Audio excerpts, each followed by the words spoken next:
इस कार्यक्रम के पुण्यार्चक हैं श्री आरपी जैन, श्रीमती ममता जैन, श्री विनय जैन, श्रीमती अनीता जैन, श्री प्रशांत जैन, श्रीमती दिव्या जैन, पुत्र भरत जैन एवं पारस जैन, श्री तरंग जैन, श्रीमती सुप्रिया जैन, पुत्र विज्वल जैन एवं मानविक जैन। मैं आपको ले चलता हूँ पूज्यदेव की ओर। विश्व शांति प्रदायक जाप्यानुष्ठान के लिए हम सभी मिलकर नमोस्तुभ्यं को निवेदन करेंगे कि हे गुरुदेव, कृपया विश्व शांति प्रदायक जाप्यानुष्ठान कराकर हम सबों को कृतार्थ करें। नमोस्तु गुरुदेव, नमोस्तु गुरुदेव, नमोस्तु गुरुदेव। निवेदन कर दिया हमारा। ओम। इस महामारी की शीघ्र मुक्ति हो और सारे विश्व में शांति हो, सद्भावना हो। इस भाव के साथ हम शांति मंत्र की जाप करेंगे। ओम सम्यक दर्शनाय नमः। ओम सम्यक दर्शनाय नमः। ओम सम्यक ज्ञानाय नमः। ओम सम्यक ज्ञानाय नमः। ओम सम्यक चारित्राय नमः। ओम सम्यक चारित्राय नमः। ओम ह्रीं जगत शांतिकराय श्री शांतिनाथाय नमः। सर्वोपद्रव शांतिं कुरु कुरु स्वाहा। ओम ह्रीं जगत शांतिकराय श्री शांतिनाथाय नमः। सर्वोपद्रव शांतिं कुरु कुरु स्वाहा। ओम ह्रीं जगत शांतिकराय श्री शांतिनाथाय नमः। सर्वोपद्रव शांतिं कुरु कुरु स्वाहा। ओम ह्रीं जगत शांतिकराय श्री शांतिनाथाय नमः। सर्वोपद्रव शांतिं कुरु कुरु स्वाहा। ओम ह्रीं जगत शांतिकराय श्री शांतिनाथाय नमः। सर्वोपद्रव शांतिं कुरु कुरु स्वाहा। ओम ह्रीं जगत शांतिकराय श्री शांतिनाथाय नमः। सर्वोपद्रव शांतिं कुरु कुरु स्वाहा। ओम ह्रीं जगत शांतिकराय श्री शांतिनाथाय नमः। सर्वोपद्रव शांतिं कुरु कुरु स्वाहा। ओम ह्रीं जगत शांतिकराय श्री शांतिनाथाय नमः। सर्वोपद्रव शांतिं कुरु कुरु स्वाहा। ओम ह्रीं जगत शांतिकराय श्री शांतिनाथाय नमः। सर्वोपद्रव शांतिं कुरु कुरु स्वाहा। ओम ह्रीं जगत शांतिकराय श्री शांतिनाथाय नमः। सर्वोपद्रव शांतिं कुरु कुरु स्वाहा। ओम ह्रीं जगत शांतिकराय श्री शांतिनाथाय नमः। सर्वोपद्रव शांतिं कुरु कुरु स्वाहा। ओम ह्रीं जगत शांतिकराय श्री शांतिनाथाय नमः। सर्वोपद्रव शांतिं कुरु कुरु स्वाहा। ओम ह्रीं जगत शांतिकराय श्री शांतिनाथाय नमः। सर्वोपद्रव शांतिं कुरु कुरु स्वाहा। ओम ह्रीं जगत शांतिकराय श्री शांतिनाथाय नमः। सर्वोपद्रव शांतिं कुरु कुरु स्वाहा। ओम ह्रीं जगत शांतिकराय श्री शांतिनाथाय नमः। सर्वोपद्रव शांतिं कुरु कुरु स्वाहा। ओम ह्रीं जगत शांतिकराय श्री शांतिनाथाय नमः। सर्वोपद्रव शांतिं कुरु कुरु स्वाहा। ओम ह्रीं जगत शांतिकराय श्री शांतिनाथाय नमः। सर्वोपद्रव शांतिं कुरु कुरु स्वाहा। ओम ह्रीं जगत शांतिकराय श्री शांतिनाथाय नमः। सर्वोपद्रव शांतिं कुरु कुरु स्वाहा। ओम ह्रीं जगत शांतिकराय श्री शांतिनाथाय नमः। सर्वोपद्रव शांतिं कुरु कुरु स्वाहा। ओम ह्रीं जगत शांतिकराय श्री शांतिनाथाय नमः। सर्वोपद्रव शांतिं कुरु कुरु स्वाहा। ओम ह्रीं जगत शांतिकराय श्री शांतिनाथाय नमः। सर्वोपद्रव शांतिं कुरु कुरु स्वाहा। ओम ह्रीं जगत शांतिकराय श्री शांतिनाथाय नमः। सर्वोपद्रव शांतिं कुरु कुरु स्वाहा। ओम ह्रीं जगत शांतिकराय श्री शांतिनाथाय नमः। सर्वोपद्रव शांतिं कुरु कुरु स्वाहा। ओम ह्रीं जगत शांतिकराय श्री शांतिनाथाय नमः। सर्वोपद्रव शांतिं कुरु कुरु स्वाहा। ओम ह्रीं जगच्छांतिकराय श्री शांतिनाथाय नमः सर्वोपद्रव शांतिं कुरु कुरु स्वाहा। ओम ह्रीं जगच्छांतिकराय श्री शांतिनाथाय नमः सर्वोपद्रव शांतिं कुरु कुरु स्वाहा। ओम ह्रीं जगच्छांतिकराय श्री शांतिनाथाय नमः सर्वोपद्रव शांतिं कुरु कुरु स्वाहा। ओम ह्रीं जगच्छांतिकराय श्री शांतिनाथाय नमः सर्वोपद्रव शांतिं कुरु कुरु स्वाहा। ओम ह्रीं जगच्छांतिकराय श्री शांतिनाथाय नमः सर्वोपद्रव शांतिं कुरु कुरु स्वाहा। ओम ह्रीं जगच्छांतिकराय श्री शांतिनाथाय नमः सर्वोपद्रव शांतिं कुरु कुरु स्वाहा। ओम ह्रीं जगच्छांतिकराय श्री शांतिनाथाय नमः सर्वोपद्रव शांतिं कुरु कुरु स्वाहा। ओम ह्रीं जगच्छांतिकराय श्री शांतिनाथाय नमः सर्वोपद्रव शांतिं कुरु कुरु स्वाहा। ओम ह्रीं जगच्छांतिकराय श्री शांतिनाथाय नमः सर्वोपद्रव शांतिं कुरु कुरु स्वाहा। ओम ह्रीं जगच्छांतिकराय श्री शांतिनाथाय नमः सर्वोपद्रव शांतिं कुरु कुरु स्वाहा। ओम ह्रीं जगच्छांतिकराय श्री शांतिनाथाय नमः सर्वोपद्रव शांतिं कुरु कुरु स्वाहा। ओम ह्रीं जगच्छांतिकराय श्री शांतिनाथाय नमः सर्वोपद्रव शांतिं कुरु कुरु स्वाहा। ओम ह्रीं जगच्छांतिकराय श्री शांतिनाथाय नमः सर्वोपद्रव शांतिं कुरु कुरु स्वाहा। ओम ह्रीं जगच्छांतिकराय श्री शांतिनाथाय नमः सर्वोपद्रव शांतिं कुरु कुरु स्वाहा। ओम ह्रीं जगच्छांतिकराय श्री शांतिनाथाय नमः सर्वोपद्रव शांतिं कुरु कुरु स्वाहा। ओम ह्रीं जगच्छांतिकराय श्री शांतिनाथाय नमः सर्वोपद्रव शांतिं कुरु कुरु ओम स्वाहा। ह्रीं जगच्छांतिकराय श्री शांतिनाथाय नमः सर्वोपद्रव शांतिं कुरु कुरु स्वाहा। ओम ह्रीं जगच्छांतिकराय श्री शांतिनाथाय नमः सर्वोपद्रव शांतिं कुरु कुरु स्वाहा। ओम ह्रीं जगच्छांतिकराय श्री शांतिनाथाय नमः सर्वोपद्रव शांतिं कुरु कुरु स्वाहा। ओम ह्रीं जगच्छांतिकराय श्री शांतिनाथाय नमः सर्वोपद्रव शांतिं कुरु कुरु स्वाहा। ओम ह्रीं जगच्छांतिकराय श्री शांतिनाथाय नमः सर्वोपद्रव शांतिं कुरु कुरु स्वाहा। ओम ह्रीं जगच्छांतिकराय श्री शांतिनाथाय नमः सर्वोपद्रव शांतिं कुरु कुरु स्वाहा। ओम ह्रीं जगच्छांतिकराय श्री शांतिनाथाय नमः सर्वोपद्रव शांतिं कुरु कुरु स्वाहा। ओम ह्रीं जगच्छांतिकराय श्री शांतिनाथाय नमः सर्वोपद्रव शांतिं कुरु कुरु स्वाहा। ओम ह्रीं जगच्छांतिकराय श्री शांतिनाथाय नमः सर्वोपद्रव शांतिं कुरु कुरु स्वाहा। ओम ह्रीं जगच्छांतिकराय श्री शांतिनाथाय नमः सर्वोपद्रव शांतिं कुरु कुरु ओम स्वाहा। ह्रीं जगच्छांतिकराय श्री शांतिनाथाय नमः सर्वोपद्रव शांतिं कुरु कुरु स्वाहा। ओम ह्रीं जगच्छांतिकराय श्री शांतिनाथाय नमः सर्वोपद्रव शांतिं कुरु कुरु स्वाहा। ओम ह्रीं जगच्छांतिकराय श्री शांतिनाथाय नमः सर्वोपद्रव शांतिं कुरु कुरु स्वाहा। ओम ह्रीं जगच्छांतिकराय श्री शांतिनाथाय नमः सर्वोपद्रव शांतिं कुरु कुरु स्वाहा। ओम ह्रीं जगच्छांतिकराय श्री शांतिनाथाय नमः सर्वोपद्रव शांतिं कुरु कुरु स्वाहा। ओम ह्रीं जगच्छांतिकराय श्री शांतिनाथाय नमः सर्वोपद्रव शांतिं कुरु कुरु स्वाहा। ओम ह्रीं जगच्छांतिकराय श्री शांतिनाथाय नमः सर्वोपद्रव शांतिं कुरु कुरु स्वाहा।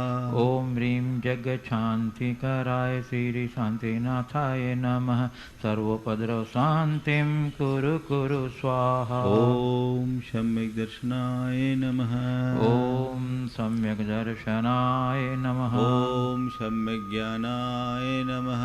ओम सम्यक ज्ञानाय नमः। ओम सम्यक चारित्राय नमः। ओम सम्यक चारित्राय जय बोलो नमः। श्री श्री शांतिनाथ भगवान की जय जय जय। परम पूज्य आचार्य गुरुवा श्री विद्यासागर जी महाराज की जय जय जय। बोलिए परम पूज्य 108 मुनिवर श्री प्रमाण सागर जी मुनिराज की जय जय जय। परम पूज्य 108 मुनिवर श्री अरहत सागर जी मुनिराज की जय जय जय। प्रिय बंधुओं, जैसा कि आप लोग को विदित है कि शाश्वत 6 सम्मेत शिखर जी में जिन धर्म की अचिंत्य युगांतकारी प्रभावना करने वाला आयतन गुणायतन के निर्माण का कार्य तीव्र गति से चल रहा है, जिन धर्म की अद्भुत प्रभावना करने वाले इस आयतन से यदि आप अभी तक नहीं जुड़ पाए हैं तो गुणायतन समिति आपसे अनुरोध करती है आप कृपया शीघ्रता से गुणायतन कार्यालय से संपर्क करते हुए इसके विभिन्न सदस्यता योजना एवं निर्माण योजनाओं से अवगत होते हुए अपना उदारतापूर्ण सहयोग हमें प्रदान करें ताकि हम इस गुणायतन योजना को शीघ्र ही पूरा कर सकें।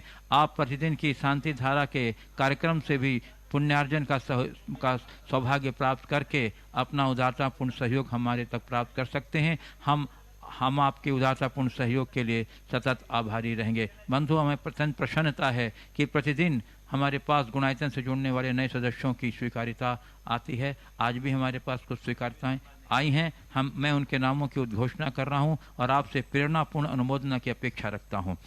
प्रथम क्रम में जुड़ रहे हैं जो पूर्व में स्तंभ थे और अब स्तंभ से संस्थापक सदस्य ट्रस्टी के रूप में जुड़ने जा रहे हैं। श्रीमती सुभद्रा चारूचंद जोगी, चेतन जोगी, चेताली गौरव गहकर मुंबई। और स्तंभ सदस्य के रूप में जुड़ने जा रहे हैं 2,51,000 रुपये की राशि प्रदान करते हुए जो पूर्व में सूत्रधार थे और अब स्तंभ बनने जा रहे हैं श्री सहस्त्रराज श्रीमती मधु जैन, प्रदीप, बबीता, राजुल, अभिनव, साक्षी, चकोर, प्रीतिका, आयुषी, पायल, नूपुर, प्रेक्षा जैन, बरेली। और 1 लाख रुपए की राशि प्रदान करते हुए सूत्रधार सदस्य के रूप में जुड़ रहे हैं श्री सुभाष चंद्र हरिमणि पाटनी, सुबोध, मोनिका, सुकेश, संगीता, नीता, पंकज छावड़ा, शोभना, राहुल जैन, कोटा, राजस्थान। और 51,000 रुपये की राशि प्रदान करते हुए निर्माण सारथी सदस्य के रूप में जुड़ने जा रहे हैं श्री सतीश कुमार जैन, बघेरवाल, श्री अमित कुमार जैन, बघेरवाल, रामगंज मंडी। और बंधुओं, 11,000 रुपये की राशि प्रदान करते हुए निर्माण निधि सदस्य के रूप में जुड़ रहे हैं अम्बा मुरैना से श्रीमती रामश्री जैन, श्री पदमचंद जैन, मुंबई से श्रीमती आरती राजेंद्र कोरिया, भीलवाड़ा राजस्थान से श्रीमती तेज कुमारी अजमेरा, स्वर्गीय देवेंद्र कुमार अजमेरा, बूंदी से श्री प्रवीण कुमार जैन, श्रीमती अलका जैन, कोटा से श्री ज्ञानचंद जैन, श्रीमती रतनबाई जैन, अहमदाबाद से श्री प्रदीप नवल किशोर जैन, श्रीमती सुरेखा प्रदीप जैन, अहमदाबाद से श्री प्रदीप जय कुमार संगई, श्रीमती अनीता प्रदीप संगई, जबलपुर से श्रीमती मधु जैन, श्री विनोद कुमार जैन, सिवनी से श्रीमती सुशीला जैन, श्री मनोज जैन, सौरभ जैन। और राजसमंद राजस्थान से डॉक्टर मृदुल लाल सोनी, विनीश नीलेश, डॉक्टर भविन जैन, नांदगांव से श्रीमती वनमाला कास्तीवाल, श्री सुरेश कास्तीवाल और बोरगांव से शोभा कांक्षणी, वंदना महावीर, नेमा मखदूम। मैं गुणाचन परिवार से आप सबों की उदारतापूर्ण सहयोग के लिए बहुत बहुत साधुवाद प्रदान करता हूं। और अब मैं आपको ले चलता हूं गुरुदेव की मंगल में प्रवचन श्रृंखला की ओर। बोलो। अब बंधुओं, जैसा कि मैंने आपको अवगत कराया है कि आगामी 9 जून को देवाधिदेव 1008 शांतिनाथ भगवान के 3 कल्याण के पावन सुयोग पर यहाँ गुणायतन समिति द्वारा वृहत कार्यक्रम का आयोजन किया गया है, जिसमें प्रथम चरण में प्रातः 8 बजे से 10:30 बजे तक वृहत शांति विधान, पूजा और निर्वाण लाडू का कार्यक्रम और प्रवचन का कार्यक्रम संपन्न होगा।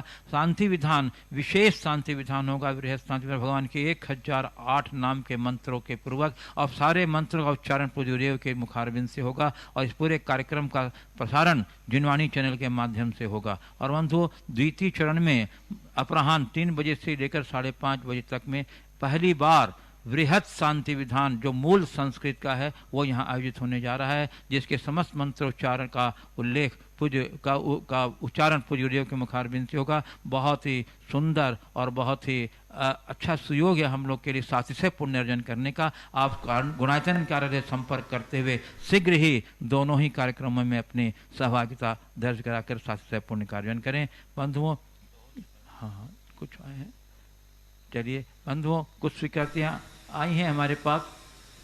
शांति धारा की 51,000 रुपये की राशि प्रदान करते हुए श्रीमती विजया रमेश चंद सोनाली सोनटक के परिवार, सारिका जी योगेश जी शार्दुल कालस्कर परिवार मुंबई, और श्रीमती कुसुम देवी जैन दीपक जी, पंकज सजल, सफल, बिट्टू जैन, हट्टा बालाघाट और विधान के लिए पुण्यार्जन का सौभाग्य प्राप्त किया है। 51,000 रुपये की राशि प्रदान करते हुए श्रीमती सरिता जैन, धर्मपत्नी स्वर्गीय श्री संजय कुमार जैन अजमेरा, अनुषा जी, देशनाथ जी, गुड़गांव। हम आप सभी के उदारतापूर्ण सहयोग का बहुत बहुत आभार व्यक्त करते हैं। और आप भी जो लोग विधान में सम्मिलित होना चाहते हैं ऑनलाइन, वो व्हाट्सएप के माध्यम से कार्यालय को सूचित करें ताकि आपको विधान संबंधित PDF फाइल एवं समस्त जानकारी और सामग्रियां प्रेषित किया जा सके। चलिए मैं आपको ले चलता हूँ प्रवचन श्रृंखला की ओर। हे गुरुदेव, अपनी प्रवचन श्रृंखला की अगली कड़ी से हम लोग को समझ करें। नमो सूर्यदेव, नमो सूर्यदेव। सभी लोग अपने दोनों हाथ जोड़ लें और मेरे साथ महामंत्र के स्मरण के लिए अपना मानस तैयार करें।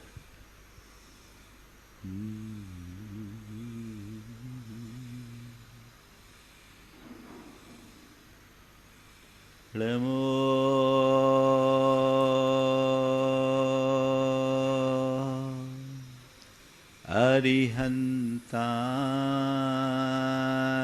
अरिहन्ताणं नमो अरिहन्ताणं नमो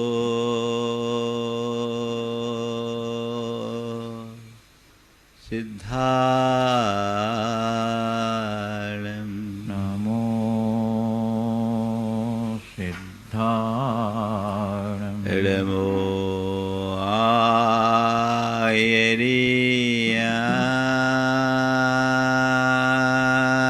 आयर्याणं नमो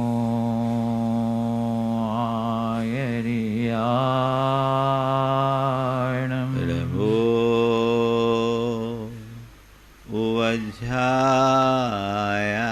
वज्रायाणं नमो वज्रायाणं नमो लोये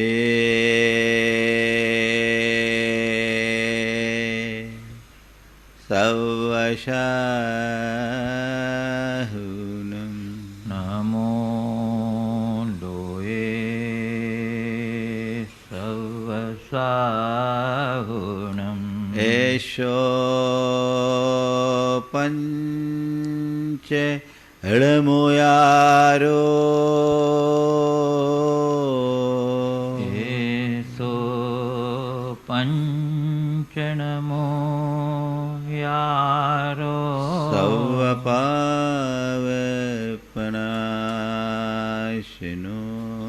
सवपावपणासनो मङ्गलाळं च सवेशिं मङ्गलाळं च सवेशिं परमं हो मङ्गलम् परमहोयि मङ्गलम्। जय बोलो देवादिदेव 1008 श्री भगवान महावीर स्वामी की जय जय जय। अहिंसा परमो धर्म की जय जय जय। परम पूज आचार्य गुरुवर श्री विद्यासागर जी महाराज की जय जय। बोलिए परम पूज्य 108 मुनिवर श्री प्रमाण सागर जी मुनिराज की जय जय जय। परम व्याग मुनिवर श्री अरहत सागर जी मुनिराज की जय जय जय। नमो सूर्यदेव, नमो सूर्यदेव। इस संसार में भांति भांति के लोग मिलते हैं। कुछ लोग ऐसे होते हैं जिनमें ढेर सारी अच्छाइयाँ होती हैं और कुछ लोग ऐसे होते हैं जिनमें कुछ बुराइयाँ भी होती हैं। जिनमें अच्छाइयाँ दिखती है उनमें भी बुराइयाँ होती है और जिनमें बुराइयाँ होती हैं उनमें भी कुछ अच्छाइयाँ हो जाती। जहाँ फूल होते हैं वहाँ कांटे भी होते हैं। लेकिन कुछ लोग हैं जिनकी दृष्टि फूलों पर होती है, तो कुछ लोग हैं जिनकी दृष्टि हमेशा कांटों पर केंद्रित रहती है। अलग अलग भाव दशा के लोग होते हैं और उसी अनुरूप उनकी संपूर्ण प्रवृत्ति बन जाती है। अलग अलग भूमिका के अनुरूप अलग अलग भाव दशा, अलग अलग प्रवृत्ति और अलग अलग प्रवृत्ति से व्यक्ति का अलग अलग चरित्र बन जाता है। विगत दिनों से जीवन से जुड़ी हुई दुर्बलताओं को हम आप सबके बीच रखकर उनसे मुक्ति का मार्ग खोज रहे हैं। आज उसी में एक बड़ी विशेष दुर्बलता है, न की बात है, और वह है निंदा। निंदा एक ऐसा अवगुण है जो हर व्यक्ति से हीनादिक रूप में जुड़ता है, और कोई व्यक्ति कब किसका निंदक बन जाए इसका कोई पता ही नहीं रख पाता। बोलते बोलते बोलते बोलते अनावश्यक रूप से भी जिनसे हमारा कोई लेना नहीं देना नहीं, उनके विषय में बुराइयां शुरू हो जाती है, उनके प्रति निंदापरक दृष्टिकोण हो जाता है, उनके प्रति आलोचनात्मक रुख बन जाता है, और ऐसा करके मनुष्य अपना कितना अहित करता इसे उनका कोई पता नहीं। आज बात मैं आपसे निंदा के संदर्भ में ही करूंगा। 4 बातें हैं: निंदा करना, निंदा सुनना, निंदा से प्रभावित होना, और निंदक के प्रशंसा करना, निंदक के साथ रहना। ये चारों स्थितियां हैं जो हमारे मन की है, और हमें इन चारों से बचना चाहिए। सबसे पहली बात, निंदा करना एक बुरा कर्म है। क्यों? इसे थोड़ा हम गहराई से समझें। हम जैसी प्रवृत्ति करते हैं वैसे संस्कार हमारी आत्मा से जुड़ते हैं।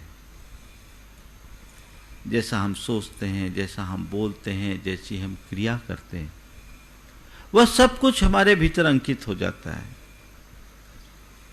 अगर हम अच्छा करते हैं तो हमारे अंदर अच्छा अंकित होता है, और अगर हम कुछ बुरा करते हैं तो हमारे भीतर बुरा अंकित होता है। इसका मतलब यह है कि हम जब कभी किसी की बुराई करते हैं, हम जब कभी किसी की निंदा करते हैं, तो जिसकी निंदा कर रहे हैं उसका कुछ बुरा हो या ना हो, हमारा तो बुरा हो ही जाता है, क्योंकि हमने अपने अंदर उस नकारात्मकता को भर लिया, वो संस्कार भर लिया जो कालांतर में हमारे लिए भारी नुकसान करने वाला है। सच पूछा जाए तो ये सारा संसार हमारे अपने कृत्यों का प्रतिबिंब है।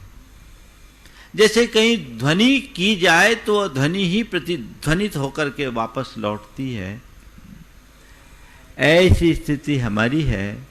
हम जैसी प्रवृत्ति करते हैं वह सब कुछ वापस प्रतिध्वनित होकर हम पर आता है। अपनी बात को मैं एक प्रसंग से शुरू कर रहा हूं। एक बच्चा किसी निमित्त से अपनी मां से नाराज हो गया, और नाराज होकर घर से बाहर गया। बाजू में जंगल था, देहात का गांव था, घर था, और जंगल में जाकर के जोर जोर से बोलने लगा कि mummy I hate you, mummy I hate you, mummy I hate you. जब उसने कहा कि मां मैं आपसे नफरत करता हूं, मां मैं आपसे नफरत करता हूं, मां मैं आपसे नफरत करता हूं, तो ये आवाज चारों तरफ से टकराकर उसके कानों तक आई, मां मैं आपसे नफरत करता हूं, mummy I hate you, I hate you, I hate you, I hate you. 5 साल का बच्चा था वो, उसे लगा कि ये क्या हो गया, मैंने मम्मी को हेट किया, जंगल के सारे बच्चे मुझसे हेट करने लगे। वो घबरा उठा और रोता हुआ सीधे अपनी मम्मी के पास पहुंचा और कहा, मम्मी सॉरी, माफ करो। क्या हो गया, इतना घबरा क्यों रहा है? बोले मैं आपसे हेट किया, जंगल के सारे बच्चे मुझसे हेट करने लगे, अब कोई मुझे लाइक नहीं कर रहा है, सब कहता मुझे hate, I hate you, I hate you, I hate you. Mummy ने बात को समझा और कहा, बेटा जा, अब जाकर के कहो मम्मी आई लव यू, सब बच्चे तुम्हें लव करने लगेंगे। वो बच्चा जंगल में गया और फिर अब की बार कहा मम्मी आई लव यू, तो जंगल से आवाज आई, I love you, I love you, I love you. वो बड़ा खुश हो गया और मम्मी से कहा, मम्मी चमत्कार हो गया, मैंने आपको लव किया, सब मुझे लव करने लगे। बस आज की बात का सार केवल इतना है, अगर तुम लोगों से घृणा करोगे तो तुम्हारा जीवन घृणित बनेगा, और प्रेम करोगे तो तुम प्रेम पाओगे, क्योंकि सारा जग तुम्हारा अपना ही प्रतिबिंब है, सब कुछ प्रतिध्वनित होता है। अगर हम किसी की निंदा कर रहे हैं, हम किसी की बुराई कर रहे हैं, तो हमें हासिल क्या हो रहा है? सवाल ये है, वही नकारात्मकता। हम अपने जीवन को बुरा कर रहे हैं। संत कहते निंदा करने से निंदनीय और कोई कर्म नहीं है। तो ऐसी निंदा और बुराई से बचे। निंदा क्या है? किसी भी व्यक्ति के विषय में परोक्ष में अनावश्यक टिप्पणी करना निंदा है। उसकी बुराइयों को उभारना निंदा है। उसकी दुर्बलताओं को प्रचारित करना निंदा है। और इसके पीछे कारण क्या है? हमारे मन में पनपने वाली ईर्ष्या और विद्वेष की भावना। जिस व्यक्ति के प्रति मन में ईर्ष्या होती है, जलन होती है, कुलन होती है, तो व्यक्ति उस व्यक्ति के प्रति इस तरह का वातावरण बनाना शुरू कर देता है, वो उसकी निंदा आलोचना करना शुरू कर देता है। ईर्ष्या किसी की प्रगति को सहने नहीं देती। मन में ईर्ष्या भाव होता है तो फिर मन में आता है कैसे भी इसको डाउन करो, इसको नीचा दिखाओ, और नीचा दिखाने के लिए क्या उपाय है? इसकी बुराई करो, इसकी छवि खराब करो, ये अपने आप नीचे आ जाएगा। इसकी बुराई करेंगे, इसकी छवि खराब करेंगे तो बस बात ठीक हो जाएगी। तो इसको नीचे दिखाने की कोशिश करो, और लोग फिर उसमें नमक मिर्च लगा करके एकदम ऐसा जायकादार बनाकर प्रस्तुत करते हैं कि कुछ पूछो ही नहीं। और ये क्रम चलता रहता है। ये निंदा रस है। दो व्यक्ति मिलकर जब तीसरे को टारगेट बनाते हैं और उसके विषय में बात करना शुरू करते हैं, जिससे लेना नहीं देना नहीं, उसके विषय में भी इस तरह की अनर्गल बातें जुड़ जाती है जो हमारे लिए किसी अर्थ में सही नहीं होती। अपने मन से पूछो कि मेरी स्थिति क्या है? मैं पीठ पीछे किसी की निंदा करने का आदी हूं या नहीं? पर निंदा घोर पाप का कारण है। हमारे शास्त्रों में इसे नीचता का कारण बताया है। इसलिए पर निंदा से अपने आप को बचाना चाहिए। और देखो हमारा कितना समय, कीमती समय उनके लिए जाता है, और हम निंदा कर रहे, उनका कुछ नहीं कर पा रहे। और ऐसे लोग जो निंदक प्रवृत्ति के लोग होते हैं, सामने सामने तो फिर भी अच्छा बोलेंगे, पीठ पीछे ही निंदा करते हैं। आप अपने मन को टटोलिए, जैसा आप करोगे वैसा प्रतिध्वनित होगा। एक बड़ी पुरानी कहानी, निंदा करने वाले को निंदा का नतीजा क्या वो मैं बताता हूं। मैंने अभी आपसे कहा कि अगर कोई किसी की निंदा कर रहा है तो वो अपना पतन कर रहा है। उसके मन में ईर्ष्या है, उसके मन में विद्वेष है, वो आग लगी हुई है जो उसे भस्म कर रहे। ये नकारात्मक भाव है, और ऐसी स्थिति में मनुष्य अपने जीवन का वास्तविक विकास नहीं कर सकता। अगर कोई किसी की बुराई कर रहा है तो समझ लेना उसका स्तर थोड़ा घटिया है। अच्छे आदमी कभी किसी की आलोचना नहीं करते। अच्छे आदमी अपनी बात करेंगे, दूसरों से उसको कोई लेना देना नहीं। तो हमारी स्थिति क्या, हम किसी की बुराई कर रहे हैं ये हमें देखना है, नापना है। और बुराई का परिणाम क्या है, निंदा का परिणाम क्या है। एक कहानी आती है, एक राजा था। वो एक दिन सुबह सुबह अपने घोड़ों के अस्तबल में पहुंच गया। वहां एक फकीर आ गया। सुबह से फकीर आया, उसने भिक्षा मांगा, मुझे भिक्षा दो। राजा को लगा इस सुबह से कौन सा फकीर आ गया, पूरा दिन खराब कर दिया। और उसने सारी फकीरों की, खूब संतों की निंदा की, और निंदा करके भीख मांगने के नाम पर उसने घोड़े का लीद उठाकर उसके भिक्षा पात्र में डाल दिया। घोड़े का लीद उसके भिक्षा पात्र में डाल दिया। संत बड़े समता परिणामी थे। भिक्षा पात्र में घोड़े का लीद मिलने के बाद भी उन्होंने कोई प्रतिक्रिया नहीं किया। वे वहां से चल दिए। ठीक है, बात आई गई हुई। कुछ दिन बाद राजा जंगल में शिकार करने के लिए गया। देखता क्या है, एक साधु की कुटिया है और उस कुटिया के एक ओर घोड़ों की लीद का ढेर लगा हुआ है, अंबार। राजा को बड़ा आश्चर्य हुआ कि इस व्यक्ति के लिए यहां एक भी घोड़ा नहीं दिख रहा, इतनी लीद कहां से इकट्ठी हो गई। वो कुटिया में गया और साधु से पूछा कि यहां घोड़े एक भी नहीं है, इतनी सारी लीद कैसे है।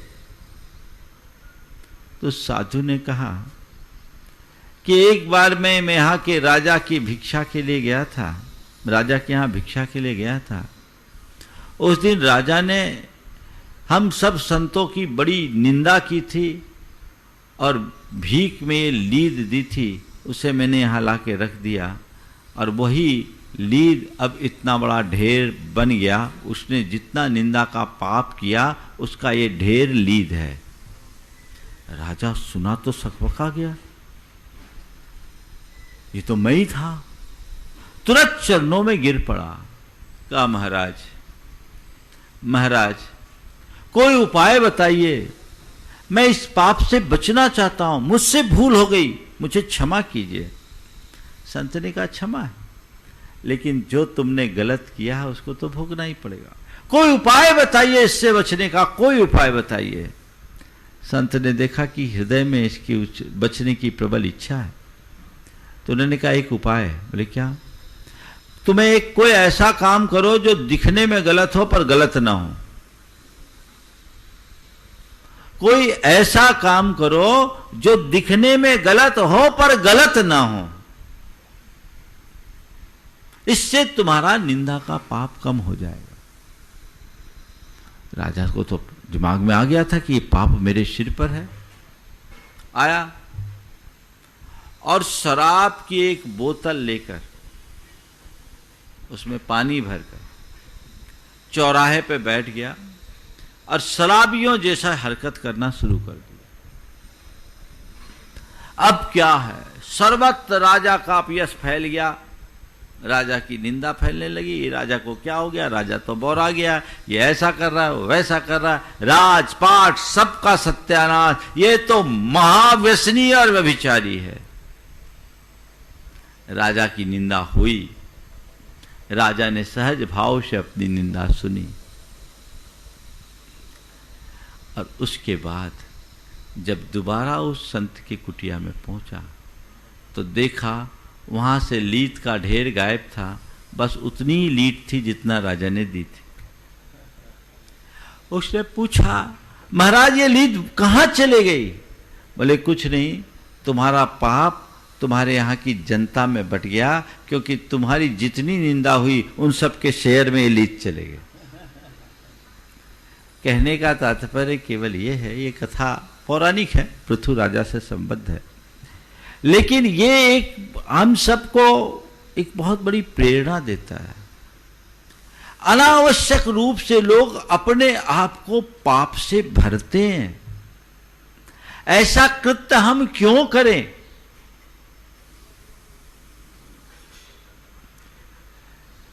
ऐसा कृत्य हम करें क्यों? इसे महान अनर्थ का कारण बताया।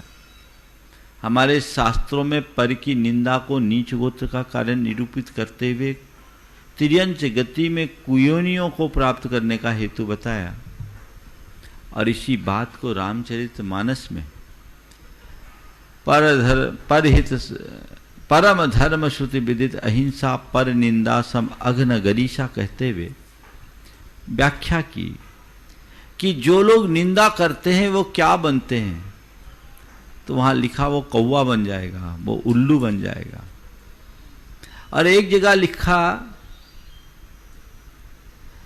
जो जड़ जग निंदा करहि ते चमगादड़ बन अवतरहि। जो दूसरों की निंदा करते हैं वे चमगादड़ बनते हैं। चमगादड़ के विषय में कहा जाता है उसका खाने का स्थान और निकालने का स्थान एक होता है। समझ गए? ऐसा कहते हैं। चमगादड़ की तरह उल्टा लटका रहता है। काश हम इन बातों पर विचार करते गंभीरता से, तो जीवन में कभी इस तरह की, बिल्कुल ठीक है, व्यवस्था कर लो, सुभाष जी को बोल दो। तो ये हम ऐसा ध्यान रखते हैं तो कुछ हमारी स्थिति और होती। तो हमें इस तरफ ध्यान देना चाहिए कि हम निंदा करके पा क्या रहे हैं। कभी किसी की बुराई मत करो। दूसरों की बुराई करके तुम अपने जीवन को बुरा ही बनाओगे, हासिल कुछ नहीं होगा। तो निंदा करने से बचो। ऐसा कहा जाता है कि पाप करने वाले को उतना पाप नहीं लगता जितना कि व्यर्थ में निंदा करने वाले पाप अर्जित करते हैं। किसी ने कोई कार्य किया है, किस परिस्थिति में हुआ, उसने क्या किया है, सही किया है, नहीं किया है, ये एक तरफ, पर सामने वाला अपनी राय जाहिर करने में आगे। सब अपनी राय जाहिर कर देते तुरंत तुरंत तुरंत तुरंत। क्या है? निंदा करने में सब होशियार है, चाहे पढ़ा लिखा हो या अपढ़ हो, बच्चा हो या बूढ़ा। कह दो बस, कुछ नहीं, अपनी राय प्रकट कर देंगे। अरे कुछ घटा है, कुछ हुआ है तो उसका आगा पीछा तो देखो, न लेना न देना, और कुछ का कुछ, कुछ का कुछ लोगों में बीच प्रकट कर देना। ये स्थितियां बड़ी गंभीर होती। और कभी कभी ऐसा होता है जो व्यर्थ में लोग पाप से लिपट जाते हैं। एक राजा के मन में कुछ विरक्ति का भाव उठा और उसने सोचा कि मैं चलूं और जंगल में जाकर भगवान की भक्ति करूं। हुआ ये था, विरक्ति के पीछे कारण था, वो रोज 100 लोगों को खीर खिलाता था, ब्राह्मणों को खीर खिलाता था, रोज का क्रम था।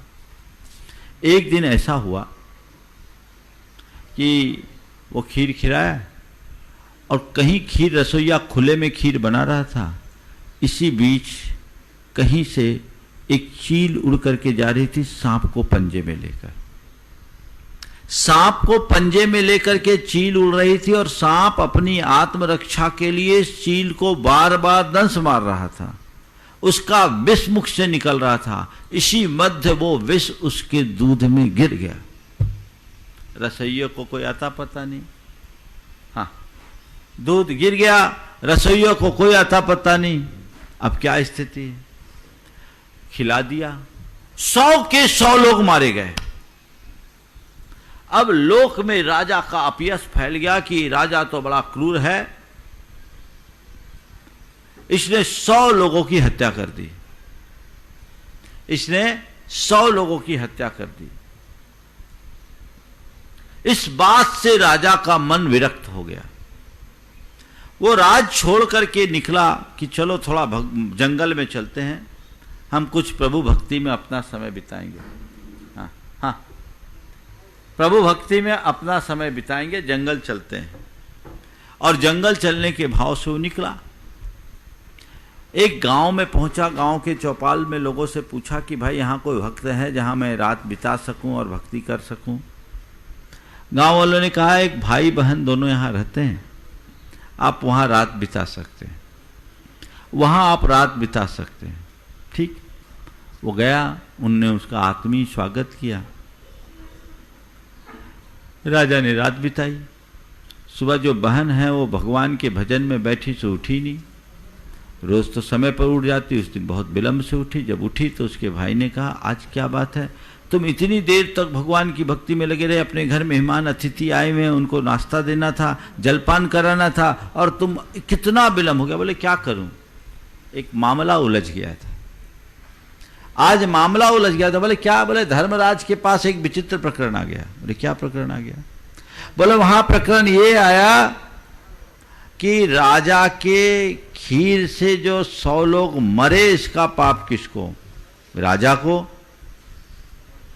रसोइया को, सांप को या चील को? राजा को, रसोइया को, सांप को या चील को? किसको इसका पाप लगा?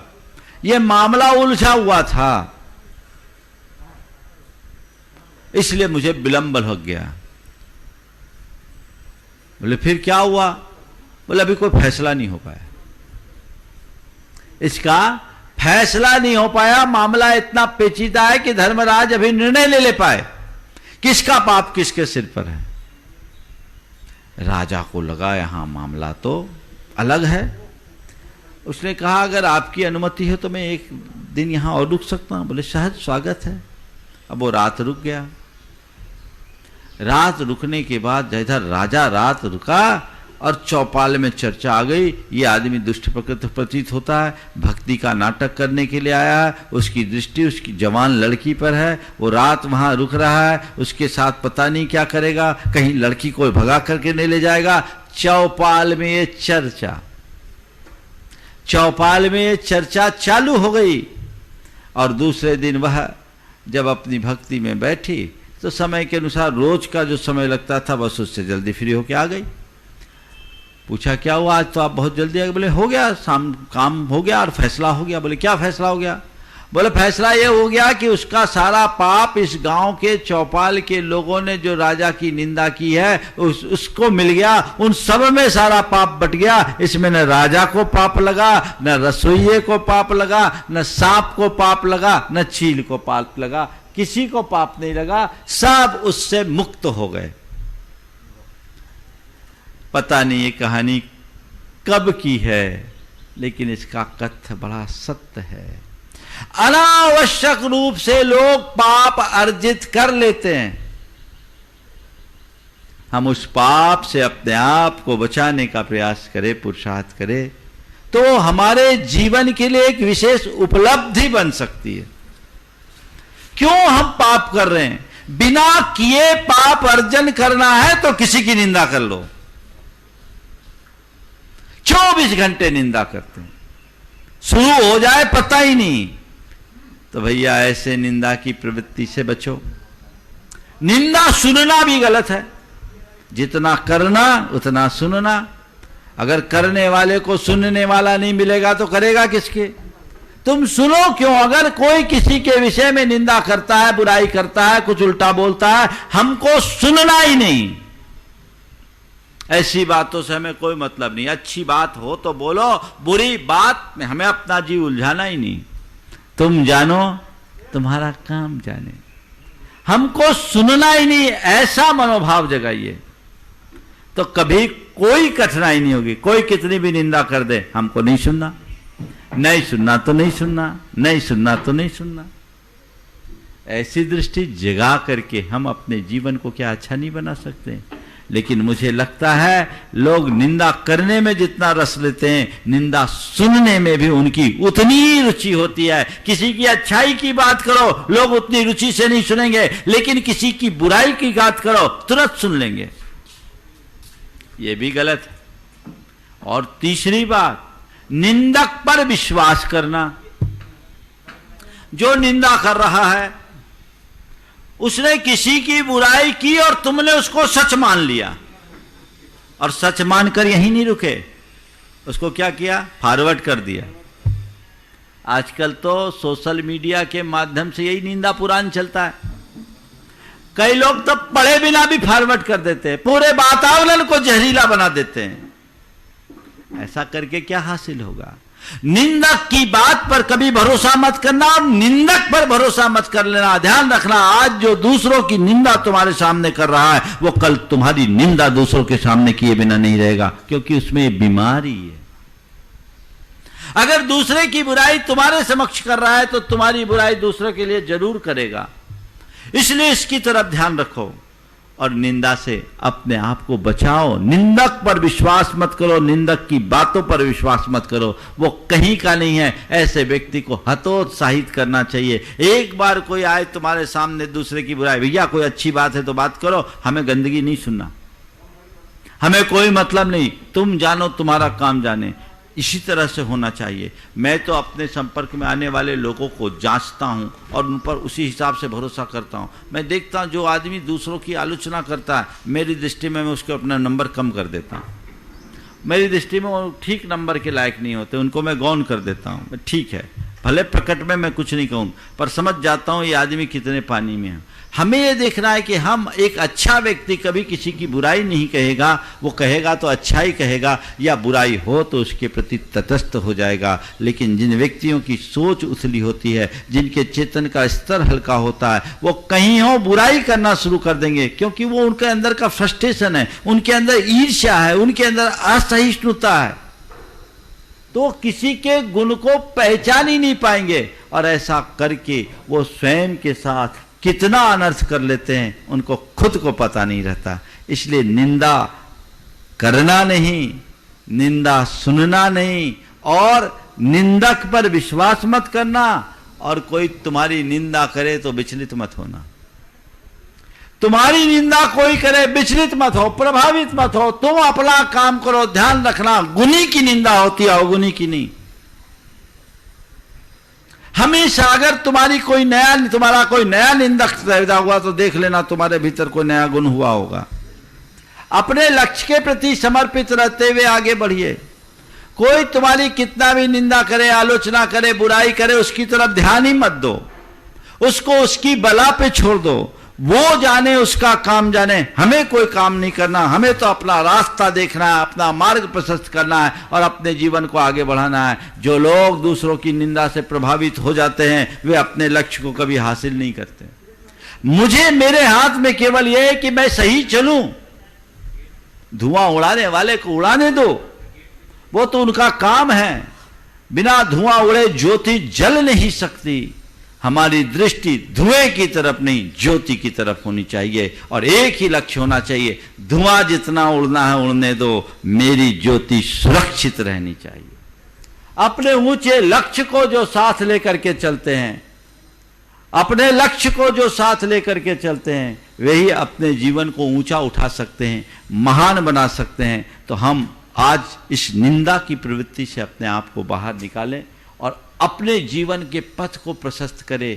क्या मतलब होगा जब हम किसी की बुराई कर लेंगे, हम अच्छाई के रास्ते पर चल करके अपने जीवन का पथ प्रशस्त करें, उसे ही अपने जीवन का लक्ष्य बनाएं, तो हम अपना जीवन बेहतर बना सकेंगे। आज कुछ और कार्यक्रम शेष है, इसलिए मैं अभी अरे कितनी देर,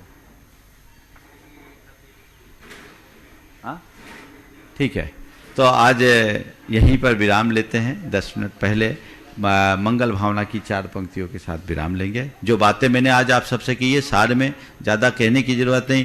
हमें संकल्प लेना है, जीवन में किसी की निंदा नहीं करेंगे और किसी की निंदा सुनेंगे नहीं, निंदक पर भरोसा नहीं करेंगे और खुद की निंदा से प्रभावित नहीं होंगे। अपनी आत्मसमीक्षा करेंगे। अगर सामने वाला जिस बात की वो लेकर के निंदा कर रहा है, यदि उसमें थोड़ी भी सच्चाई है, उसे सुधारेंगे, और यदि व्यर्थ में निंदा कर रहा है तो उसको ध्यान ही नहीं देंगे। अपने लक्ष्य की तरफ समर्पित रह करके चलेंगे, तभी अपना जीवन ऊंचा उठा सकेंगे। और जो इस तरीके से आगे बढ़ता है वही उत्कर्ष कर पाता है। जो ऐसा नहीं करता वो बीच अधर में ही अटक कर रह जाता है। हम बीच में न जिए, अधर में न लटके, जीवन को ऊंचा उठाने का सत प्रयत्न करें, ताकि हम अपना जीवन बेहतर बना सके, सुंदर बना सके और अपने जीवन का सच्चा आनंद ले सके। इस स्वभाव के साथ मंगल भावना की 4 पंक्तियों के साथ मैं विराम लूंगा। मंगल मंगल होए जगत में सब मंगलमय हो, मंगल मंगल होए जगत में सब मंगलमय हो। इस धरती के हर प्राणी का मन मंगलमय हो, इस धरती के हर प्राणी का मन मंगलमय हो। मंगलमय हो प्रात हमारा रात सुमंगल हो, मंगलमय हो प्रात हमारा रात सुमंगल हो। जीवन के हर पल हर क्षण की बात सुमंगल हो, जीवन के हर पल हर क्षण की बात सुमंगल हो। घर घर में मंगल छा जावे जन जन मंगल हो, घर घर में मंगल छा जावे जन जन मंगल हो। इस धरती का कन कन पावन ओ मंगलमय हो, इस धरती का कण कण पावन ओ मंगलमय हो। मंगल मंगल होए जगत में सब मंगलमय हो, मंगल मंगल होए जगत में सब मंगलमय इस हो। धरती के हर प्राणी का मन मंगलमय हो, इस धरती के हर प्राणी का मन मंगलमय हो। जय बोलो परम पूजाचार्य गुरु श्री विद्यासागर जी महाराज। महाराज की जय। बोलिए परम पूज्य एक मुंशी प्रमाण सागर जी महाराज की जय। मुनिवर से सागर जी महाराज की जय। जिनवानी सूत्री साल विराम लेंगे। हे जिनवानी भारती तो ही जपो दिन रैन, जो तेरा शरणा गए सो पावे सुख चैन। या वाणी के ज्ञान ते सूझे लोकालोक, सो वाणी मस्तक नमो सदा दे तू धोक। नववर्णमकार।